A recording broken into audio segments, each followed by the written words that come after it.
여러분들이 혹시 살면서 사람과의 만남을 늘 하고 있는데 누군가를 설득을 해서 그 사람의 생각을 바꾸어 본 적이 있으신지 모르겠어요. 아마 누군가를 설득하기 위해서 노력을 해보신 분들이라면 사람을 설득한다는 것이 그리 쉬운 일이 아니라는 것을 경험해 보셨을 겁니다. 사람의 생각이 그렇게 쉽게 바뀌지 않잖아요. 사람들은 웬만해선 자기의 생각이나 주관을 바꾸려고 하지 않습니다. 더욱이 누군가가 설득을 해서 내가 바꾼다 그렇게 될 때는 내가 그 사람에게 설득당했다, 내가 졌다, 그런 생각들을 가지고 있는 것 같아서 누군가가 설득하려고 하면 방어막을 철저하게 치지요. 내가 바꾸나 봐라. 누군가를 설득한다는 게 쉬운 일이 아닙니다. 우리가 하는 이야기가 있어요. 사람이 변화되면 죽을 때가 된 거야. 그 말을 곰곰이 생각해 보면 이런 의미가 있는 거죠. 사람의 생각이 잘 바뀌지 않는다는 말도 되지만 또 곰곰이 생각해 보면 이런 겁니다. 죽을 때가 돼서야 사람이 진실해진다. 정직해진다. 그 전까지는 그저 헛개비를 쫓고 사는 것처럼 살다가 죽음을 앞에 두고서야 내가 왜 그동안 그런 일에 집착해 왔나. 그 아무것도 아닌데 왜 내가 그거 없으면 죽을 것처럼 그거 내려놓지 못하고 버리지 못했나. 죽음을 앞에 두고서야 진실해지니까 그런 것들이 보이기 시작하는 거죠. 나에게 하나님이 계신 것을 설명해서 나를 설득해 봐라. 이런 분이 있었습니다. 이런저런 이야기를 하고 설득을 하려고 해도 믿질 않아요. 그런데 언젠가 시간이 지난 뒤에 이분이 하나님을 잘 믿어요. 아주 진실한 믿음의 사람이 됐습니다. 어떤 계기가 있었나 물어봤더니 자기도 알지 못하는 일이에요. 참 신비한 일이 있었던 거죠. 그러고 보면 누군가가 설득해서 된 것이 아니라 하나님께서 그의 인생에 개입하셨어요. 신비한 일이더라고요. 참 놀라운 일이에요. 화요일마다 지금 대면으로 하지 못하고 온라인상에서 성경 연구 모임을 늘 하는 목사님들과의 교제를 계속하고 있는데 지난 화요일 날 말씀을 같이 나누는 중에 한 분이 이런 고백을 해요. 우리가 신비주의자는 아닌데 하나님 안에서는 참 신비로운 일들이 많습니다. 그 가운데 가장 큰 신비는 제가 하나님을 믿고 있다는 사실이고요. 그리고 제가 목사가 되었다는 사실이 가장 큰 신비 중의 신비입니다. 거기다가 제 자녀들이 하나님을 잘 믿고 있다는 것이 참 신비입니다. 또 한 분이 이런 얘기를 하더라고요. 저는 매일매일 하나님의 신비를 경험합니다. 아침에 눈을 뜨는 순간이 신비고 또 하루를 맞이하는 것이 신비입니다. 매일매일이 신비입니다. 저도 그래요. 제가 하나님을 믿게 된 것이 참 신비입니다. 제가 이 땅에 살아있는 것도 신비입니다. 저는 이 땅에 살 수 없었을지도 몰라요. 제 아버님이 이북에서 1.4 때 그 6.25 전쟁의 험난한 이 길을 뚫고 이쪽 남한으로 내려오시지 않았다면 저는 아마 태어나지 않았을 수도 있었을 거예요. 그것도 신비고 제가 하나님을 믿는 것도 신비고 그리고 제가 목사가 된 것도 신비고 그리고 매일매일 아침마다 눈을 뜨고 하루를 시작하는 것도 신비고 우리는 매일 이 신비 속에 살고 있어요. 여러분은 어떠세요? 지금 내가 하나님을 믿고 있다는 것이 신비 아닙니까? 이게 누가 설득해서 된 거 아니잖아요. 모세가 40년 동안 광야 생활을 하게 됐죠. 그건 자기가 원해서 그렇게 된 것은 아니고 원치 않았던 일입니다. 40년 동안 바로의 궁궐에서 살았지요. 바로의 딸, 공주의 아들로 왕자의 신분으로 애굽의 바로의 궁궐에서 40년 동안 좋은 교육을 받고 자랐습니다. 그러던 어느 날 애굽 군인들이 히브리 사람을 박해하는 것을 보고, 물론 그가 지금 바로의 궁궐에 있기는 하지만 그는 히브리인으로 태어난 사람이기 때문에 그것을 보는 순간 분노가 치밀어 올랐고, 치밀한 계획 속에 그를 동족을 학대하는 그를 쳐 죽이죠. 치밀한 계획 속에 했던 일입니다. 어찌됐든 그것이 살인을 한 거 아닙니까?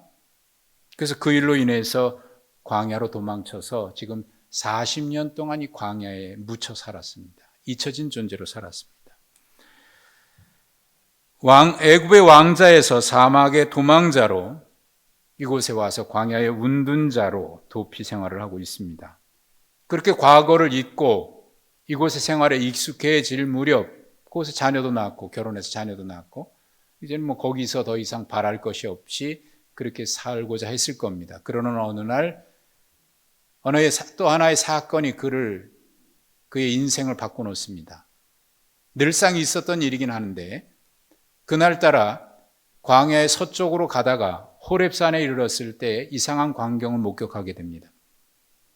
떨기나무에 불이 붙었는데 나무가 없어지지 않고 계속 불도 꺼지지 않는 거예요. 사실 이 일은 광야에서 흔히 볼 수 있는 일이에요. 메마른 땅에 메마른 가지에 불이 붙어버리면요, 호로록 하고 사라져 버립니다. 금방 타버리고 없어져요.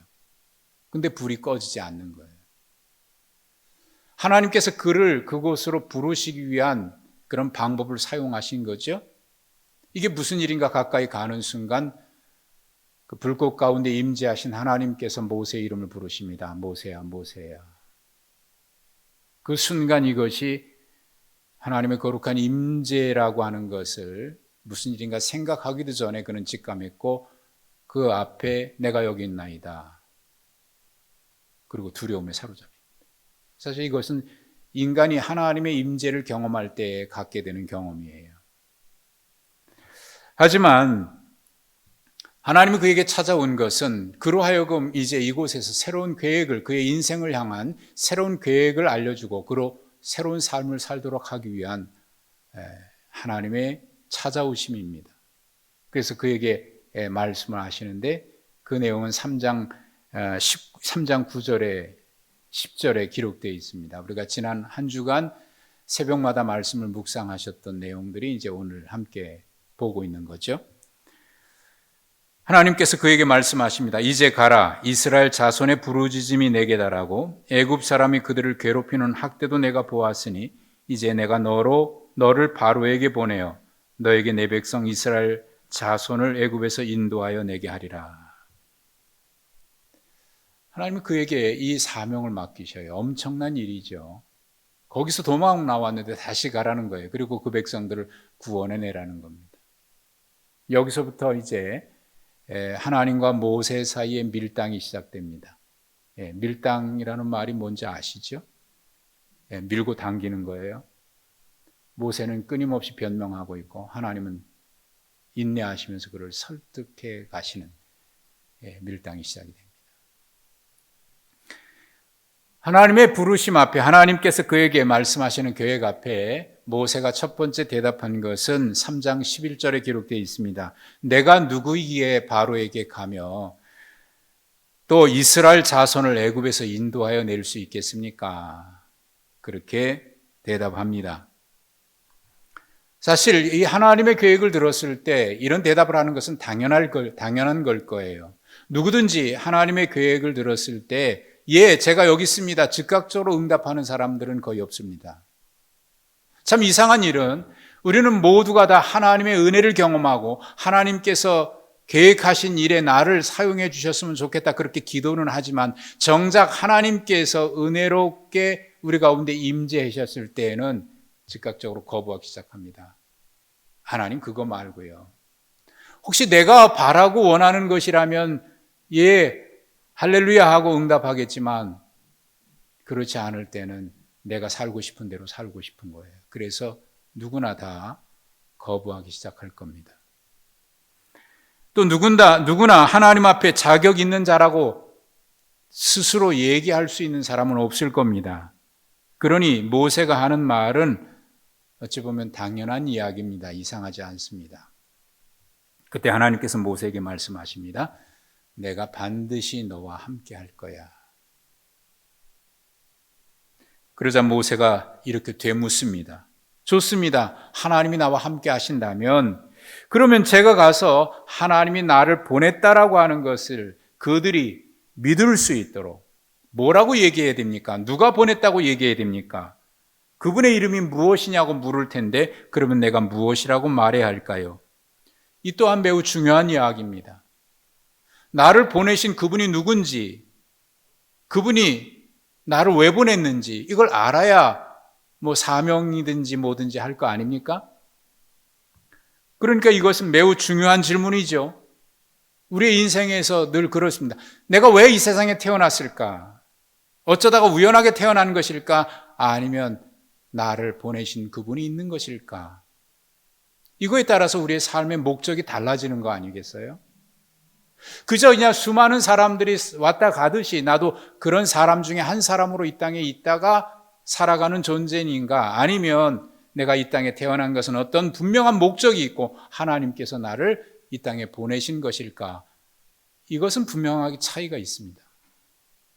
중요한 질문이에요. 하나님께서 이번에도 친절하게 대답하십니다. 나는 스스로 있는 자다. 스스로 있는 자가 너를 그들에게 보냈다고 얘기해라. 스스로 있는 자. 이분은 창조주고 누군가 피조해서 된 존재가 아니고 무엇을 있게 하는 존재입니다. 그리고 그분이 이름을 밝히셨다고 하는 것은 우리에게 다가오시겠다는 거예요. 자, 여기까지만 해도 모세는 하나님의 부르심 앞에 갈 것 같습니다. 내가 원하는 것 문제만 해결되고 이 내가 질문했던 두 가지 문제만 분명하다면 나는 가겠습니다라고 대답하고 있는 것 같아요. 그런데 오늘 우리가 읽기 시작했던 4장으로 넘어와 보면 4장 1절부터 말씀을 읽기 시작하면 과연 그럴까 하는 의문을 갖게 됩니다. 그렇지 않을 수도 있다는 생각을 하게 돼요. 그리고 왠지 변명하고 있는 것처럼 느껴집니다. 4장 1절에 이렇게 대답합니다. 그들이 저를 믿지 않고 저의 말을 듣지 않고 또 주께서 너에게 나타나지 않았다라고 얘기하면 내가 어떻게 증명해야 됩니까? 백성들이 믿지 않겠다는 거예요. 인정하지 않을 거라는 것을 걱정하는 겁니다. 그러자 하나님께서 모세에게 이렇게 물으십니다. 그 일에 직접적으로 대답하지는 않고 이렇게 물으셨어요. 내가 손에 가지고 있는 것이 무엇이냐? 예, 이거요. 지팡이입니다. 그걸 던져라. 던졌더니 뱀이 됐고 다시 잡으라. 잡았더니 다시 지팡이가 됩니다. 깜짝 놀랐죠? 그 다음엔 네 손을 네 품속에 넣어봐라. 넣었다 뺐더니 나병이 발했고요. 다시 넣었다 빼라 했더니 깨끗하게 됐어요.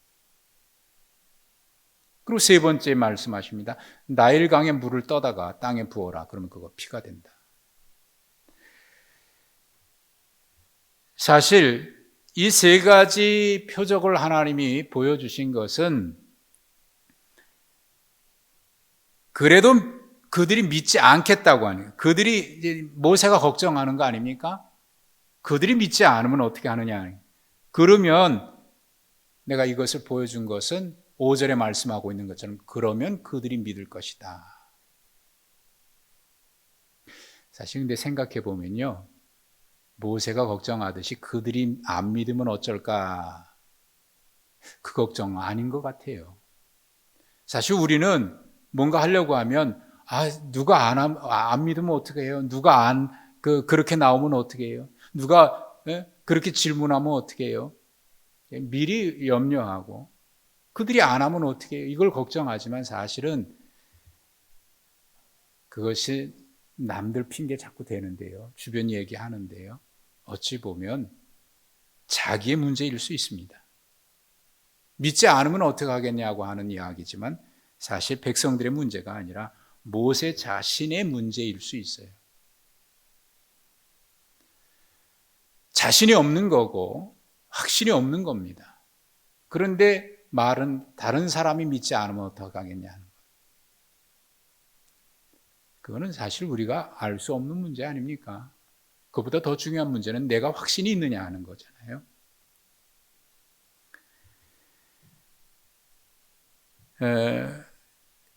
10절에 보면 이제 모세가 네 번째 대답하는 이야기가 나오는데 제가 표준 세번역 성경으로 번역된 것을 읽어드리겠습니다. 10절 말씀인데 주님 죄송합니다. 저는 본래 말재주가 없는 사람입니다. 전에도 그랬고요. 주께서 이 종에게 말씀을 하고 있는 지금도 그렇습니다. 그렇게 지금 모세가 대답을 합니다. 그러자 하나님께서 그에게 말씀하시는데 이 말씀도 표준 세번역 성경으로 제가 읽어드리면 이렇습니다. 누가 사람의 입을 지었느냐? 나 주가 아니더냐? 그러니 가거라. 내가 말하는 것을 내가 돕겠다. 내가 할 말을 할 수 있게 내가 너를 가르쳐 주겠다. 다시 이쯤 되면요. 예, 알겠습니다. 하나님의 뜻도 알게 된 거고 하나님의 의지도 알게 된 거고 또 하나님이 함께 하시겠다고 했고 그가 걱정하는 문제 다 해결된 거 아니에요?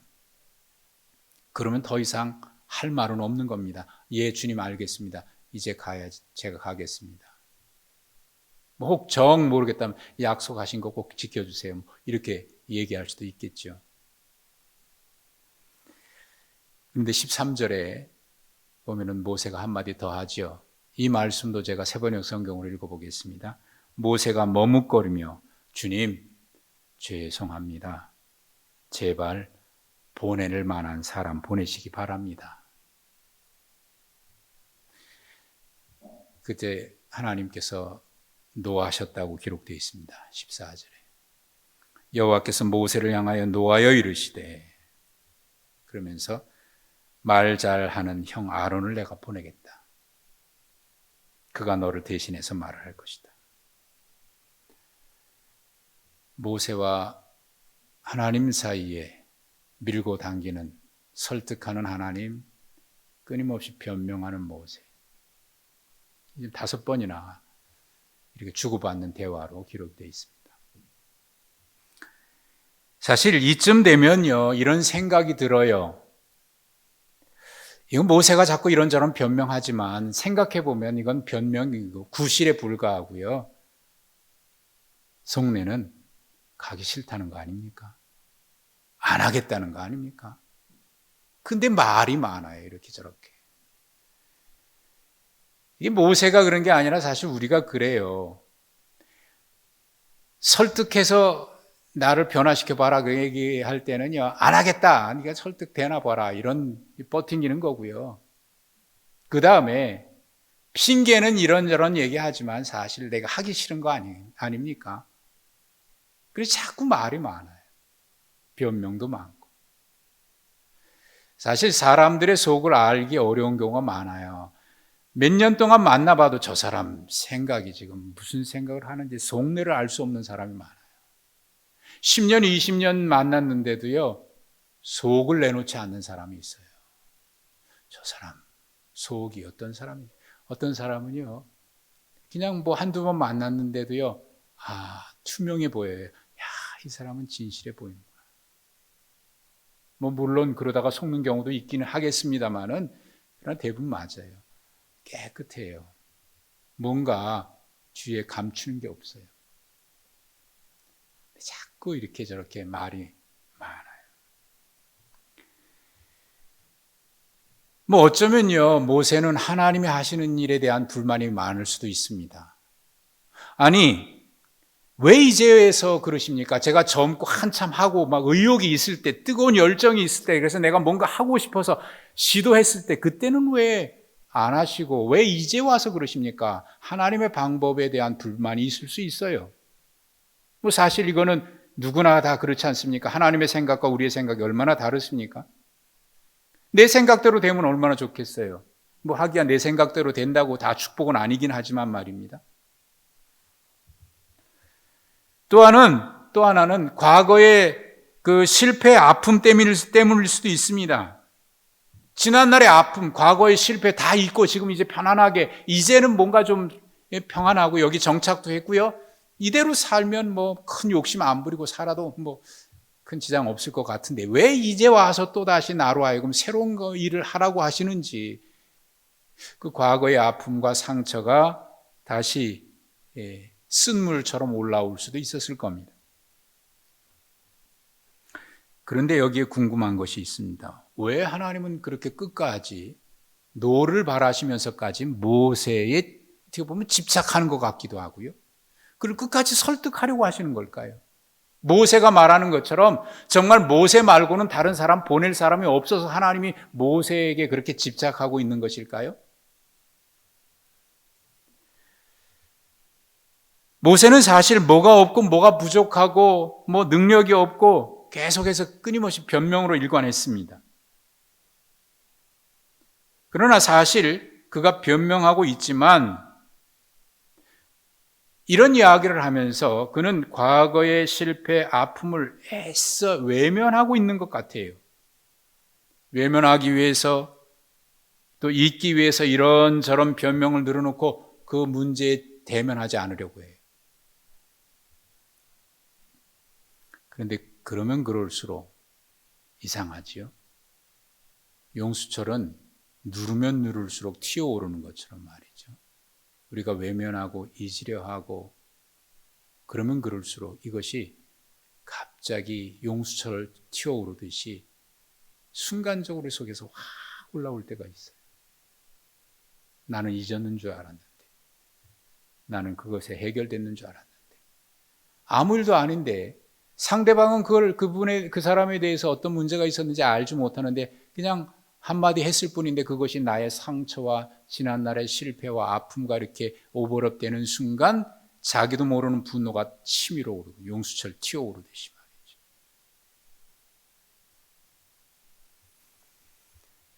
상담하는 사람들이 하는 일이 사실은 상담해서 그 사람을 치료하는 일이 아닙니다. 상담하는 사람이 제일 힘든 거는 뭐냐면 설득하고 하는 게 힘든 게 아니라 그 사람의 이야기를 끊임없이 들어줘야 하기 때문에 힘들어요. 그런데 처음 와서는 자기의 문제를 얘기하지 않습니다. 주변 이야기를 해요. 남 이야기를 해요. 이것저것 때문에 저것 때문에 뭐 때문에 자꾸 얘기해요. 그거 다 들어줘야 되거든요. 언제부터 치료가 시작이 되냐면 그런 얘기를 다 들어주고 나중에 비로소 자기 문제를 내놓기 시작할 때 사실은 누구의 문제도 아니고 누구의 문제도 아니고 제게 이런 아픔이 있습니다. 그럴 때 비로소 진정한 상담이 시작되는 거고 진정한 치유가 시작이 돼, 회복이 시작되는 거예요. 근데 거기에 대면하지 않으려고 그래요. 자꾸 누르고 누릅니다. 그런데 누르면 누를수록 언젠가는 터지게 돼요. 모세는 지난날의 아픔을 잊고 싶습니다. 그걸 애써 외면하고 싶습니다. 그런데 주님과 대화하는 순간 지난 40년, 아니 80년 그 전까지 거슬러 올라가서 그 모든 시간들이 하나씩 떠오르면서 나는 실패자요, 의미 없는 시간, 지금의 삶을 보면 지난날 그가 배웠던 훈련됐던 이런 모든 것들 아무 의미 없는 거 아닙니까? 의미 없는 일이고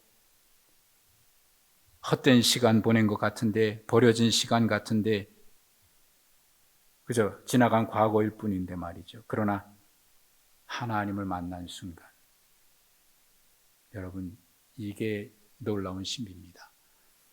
하나님을 만난 그 순간에 과거의 아픔, 실패 이런 것들이 결코 헛된 시간이 아니라는 거예요. 하나님을 만난 그 순간 의미 없는 시간은 없습니다. 하나님을 만난 그 순간 결코 망한 인생은 없습니다. 하나님의 뜻 안에서 모든 이야기는 새롭고요, 모든 시간은 의미가 있고 거기에 하나님의 역사가 있는 겁니다. 혹시 과거의 실패, 미숙함으로 인해서 내 인생 망쳤다고 생각하는 분이 계실지 모르겠어요. 그래서 그때 그 사건 때문에 그 일만 없었으면 괜찮을 텐데 그 일 때문에 지금 내 삶이 이 모양 이 꼴이라고. 누군가를 만났기 때문에, 누군가를 잘못 만났기 때문에, 어떤 일이 잘못 생겼기 때문에 지금의 내 모양이 이 모양 이 꼴이라고 그렇게 끊임없이 그걸 숨기고 있지만 순간순간 떠오를 때마다 그것이 쓴물처럼 올라오는 그런 분들이 있을 수 있겠습니다. 그러나 여러분, 다 그 의미 없는 일 아니겠어요? 지난날 원망하고 누군가를 원망해 하고 그러다 안 되면 자기를 원망하지요. 더 나아가면 하나님까지도 원망하죠. 이 모든 일이 사실은요, 생각해 보면 과거의 일로 현재의 나를 괴롭히는 겁니다. 여러분 이거 아세요? 과거가 현재의 나를 죽이면 미래의 나는 없다는 거예요. 과거가 현재의 나를 괴롭히면 미래도 괴롭다는 거예요. 예수님께서 쟁기를 손에 잡고 내 뒤를 돌아보는 자는 내게 합당치 않다라고 말씀하셨죠. 주님은 새롭게 우리로 하여금 새로운 미래를 향해서 이끌고 가려고 하시는데 우리는 자꾸 과거의 아픔, 과거의 상처 그것 때문에 붙들려 가지고요. 그것이 내 다리를 붙들고 있는 것처럼 거기에 매여 있습니다. 하나님은 우리를 과거를 잊게 하시는 하나님이 아니에요. 새로운 피조물로 우리를 창조하시는 하나님이십니다. 만물을 창조하신 창조주 하나님은 지금도 그리스도 안에서 우리를 새롭게 창조하십니다. 고린도후서 5장 17절 말씀이죠. 누구든지 그리스도 안에 있으면 새로운 피조물이라 이전 것은 지나갔으니 보라 새 것이 되었다. 이 하나님이 하시는 일입니다. 하나님의 큰 경륜과 그 뜻 안에서 새롭게 자기 자신을 발견하라는 겁니다. 그리고 그렇게 자기 자신을 발견하는 그 순간 지난날의 실패도 지난날의 아픔도 지난날의 상처도 결국 헛되지는 않습니다.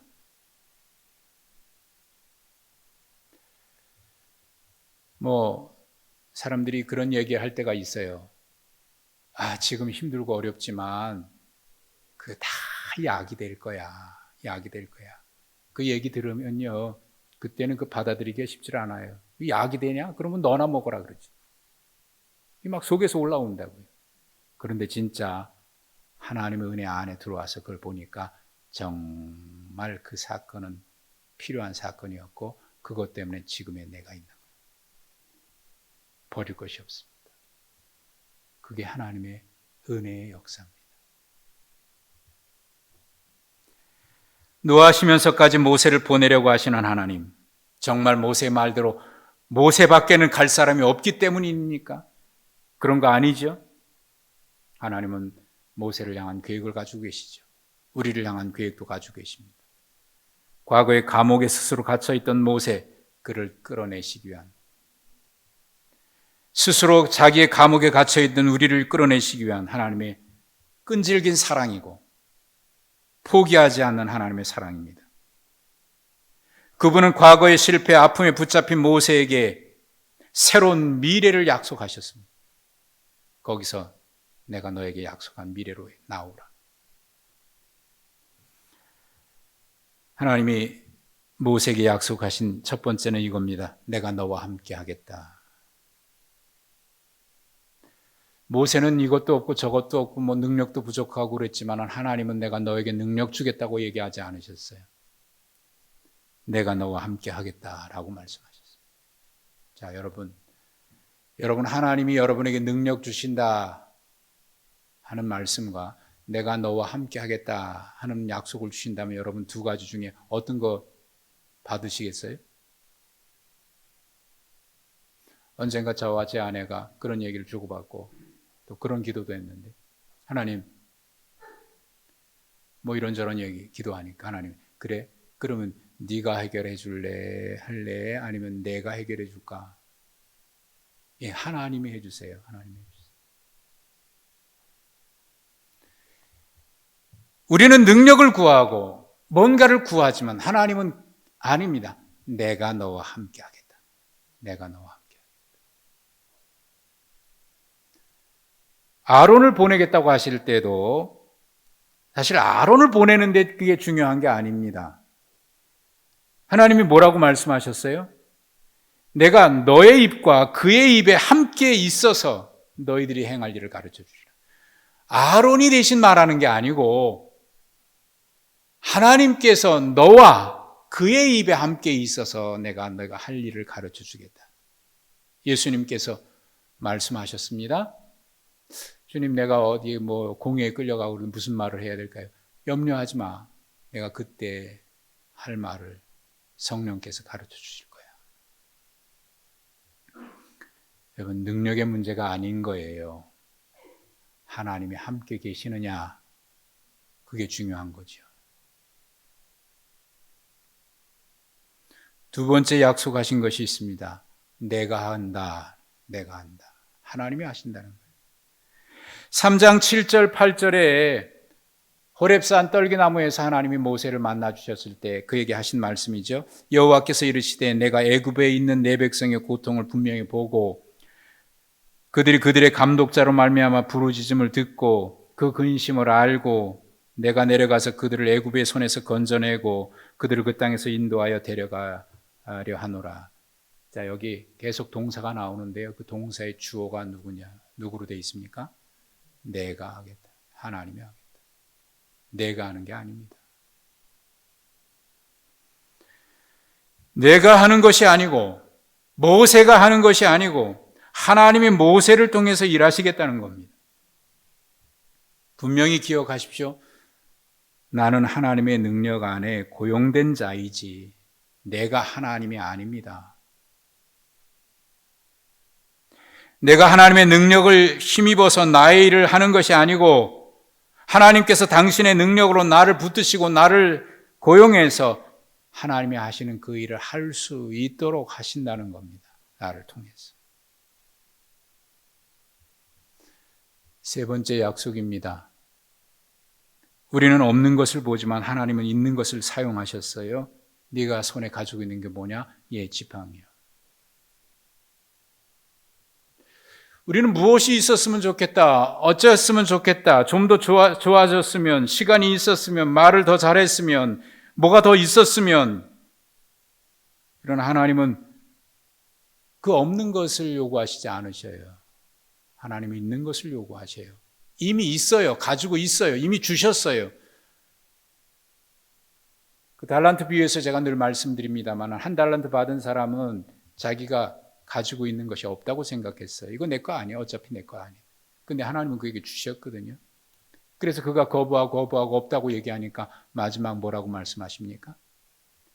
있는 그것마저도 빼앗기리라. 있는데, 주셨는데 내 거 아니라고 생각했고 안 받았다고 생각했던 거예요. 이미 주셨는데. 그러니 도로 찾아가시는 거죠. 근데 무슨 불평하겠어요. 이거 내 거 아니라고 얘기했으니까. 우리는 자꾸 없는 것, 이거 있으면, 뭐가 있으면 하겠다. 그래서 그거 달라 얘기합니다. 그러나 하나님은 이미 주셨고 내가 가지고 있는 것에 초점을 맞추십니다. 내 손에 있는 게 뭐냐? 지팡이입니다. 늘 가지고 있었던 거예요. 그게 무슨 의미가 있었겠습니까? 어쩌면요, 그 지팡이는 자기 40년 동안 광야에 살면서 신세 한탄할 때 그걸 썼을지도 모르겠고요. 자기도 모르는 분노가 치밀어 오를 때 화풀이용으로 막 사용했을지도 모르겠어요. 나중에 그렇게 하기도 했잖아요. 바위를 치면서 말이지. 내가 물을 내겠다라고 얘기를 했었던 적도 있잖아요. 광야 생활하면서 아픔이 묻어있는 것이 지팡이에요. 보고 싶지도 않을 거예요, 사실은. 그런데 하나님 그걸 보게 하십니다. 그리고 그걸 사용하게 하십니다. 4장 20절에 보니까 그 지팡이가 4장 모세가 갈 때 성경은 이렇게 표현했습니다. 모세가 하나님의 지팡이를 손에 잡았더라. 그저 내 손에 있을 때 그저 양을 치는 양의 분비물 묻고 말이죠. 배설물 묻고 그런 지팡이 있는지 모르지만은 그러나 하나님은 그것을 하나님의 지팡이로 사용하죠. 내 손에 있을 때는 그냥 지팡이지만 하나님께서 붙드시면 하나님의 지팡이가 되는 거 아닙니까? 테레사 수녀가 그런 얘기했죠. 나는 하나님의 손에 붙들린 몽당 연필 같은 사람입니다. 몽당 연필 같은 남들 쓰다가 마지막 남은 거 몽당 연필 그거 쓰고 버릴 거 아닙니까? 그러나 내 손에 붙들릴 때는 그냥 몽당 연필인지 모르지만 그래서 그거 가지고 그저 기껏해야 내 신세 한탄 기록하고 뭐 이런 거 쓸지 모르지만 하나님의 손에 그 몽당 연필이 붙들리니까 하나님의 일을 기록하고 하나님의 역사를 기록하는 연필이 된 거 아닙니까? 여러분, 하나님이 그 지팡이를 기낭 지팡이라고 말씀하지 않으시고 하나님의 지팡이를 잡았다고 얘기합니다.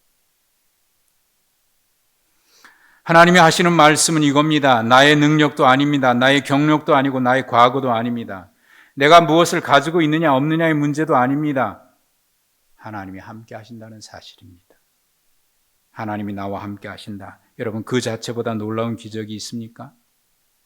그러므로 우리는 하나님 앞에 나 같은 자를 왜 사용하시는지 그저 감사할 뿐이고 감사하는 마음으로 주님께서 우리에게 어떤 일을 맡기신다고 하면 주여 내가 그런 자격이 없는데 나를 사용해 주시니 감사합니다. 그저 믿음으로 응답할 뿐 아니겠어요? 아멘 밖에 아니겠어요? 호렙산에서 하나님은 모세에게 이렇게 말씀하셨습니다. 내가 선 것은 거룩한 땅이니 네 발에서 신을 벗으라. 여러분, 그 땅이 거룩한 땅이었습니까? 아니죠. 하나님을 만나는 곳이 되니까 거룩한 곳이 된 거죠. 여러분, 우리의 삶의 현장이 아픔일 수 있고 실패일 수 있고 여러분의 가정이 여러 가지 어려움들일 수 있지만 하나님의 임재를 경험하고 하나님을 만나는 그 순간 하나님 만남 속에서 바라보는 그 삶의 현장은 거룩한 곳이 되는 거예요.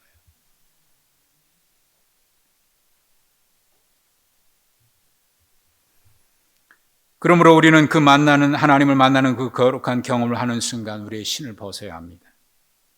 자기를 보고 집착하던 것에서 이제 하나님을 먼저 봐야 돼요. 자기를 보려니까 하나님 보이질 않아요. 왜 그렇게 하시냐? 불만이에요. 변명만 나옵니다. 그러나 만물을 새롭게 창조하시는 하나님의 경륜의 역사를 보고 나면 내 슬픔도 실패도 아픔도 열등감도 교만도 다 해결되고 하나님 앞에 새로운 피조물로 서 있는 내가 보입니다. 그리고 그리스도 안에서 하나님께서 모세에게 약속하셨던 그 약속은 하나님 앞에서 새로운 피조물로 서 있는 나에게 주시는 하나님의 약속이 됩니다. 그 약속이 나에게 주신 약속이 돼요. 자, 이 말씀이 계속 진행되는데 지난 주간에 6장까지 보았는데 6장 1절에 하나님께서 모세에게 이렇게 말씀하셔요. 이제 내가 바로에게 하는 일을 네가 보리라. 이제 내가 바로에게 하는 일을 네가 보리라. 여러분, 이것이 오늘 우리에게 주신 하나님의 약속입니다. 그 부르심 앞에 믿음으로 응답하는 자에게는 이 모세에게 주신 약속이 나에게 주신 약속이요 하나님의 언약이 나의 언약이 됩니다. 우리가 해야 될 일이 무엇일까요? 나 같은 자 불러주셔서 감사합니다. 아멘 뿐입니다. 오늘도 그렇게 믿음으로 응답해가는 우리의 삶이 되시기를 주님의 이름으로 축복합니다. 하나님 아버지 감사합니다. 주 앞에 설 때마다 감사하고 또 감사하고 감사합니다. 모든 것이 은혜이고 신비이기에 주 앞에 감사하며 아멘 응답할 뿐입니다. 주여, 이 믿음으로 주의 부르심 앞에 늘 순종하며 살아가는 저희들 되게 하여 주시옵소서. 예수님의 이름으로 기도하옵나이다. 아멘.